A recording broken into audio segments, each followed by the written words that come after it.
school? What are your plans after summer? I got a job at the warehouse. Recycling plastics doesn't count, son. That's why I've decided on joining the army. What? You got 6 weeks to decide what you're gonna do with your life. Army or no army, you're always part of the crew, cuz Papakura represent. I'd be a better soldier than you would. Maybe I should join the army. Out in the trenches! Outside for stretchers! Forget that. I am not joining the army. What else are you gonna do? Dancing. What? Y'all ain't heard it like this. I mean a real job. That is a real job. People make mean money, go all around the world. You think they'll make it big anytime soon? We saw your clip. Not bad. Kane thinks you have what it takes to join our crew. They want me to audition, man. The best hip-hop crew in New Zealand. Should I do it? Hell yes.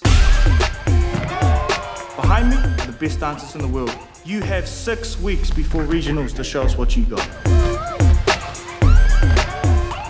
You're a solid dancer, and I really want you to make it into K Crew.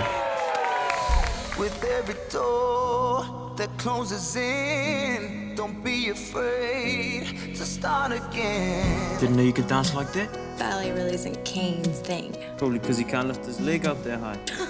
Two's in love with a showgirl. Today is your last chance. Show me how much you want this. And what happens if they don't take it? That's on you. I'll cut you. This is just a friggin' dance For you, maybe. My whole life depends on this.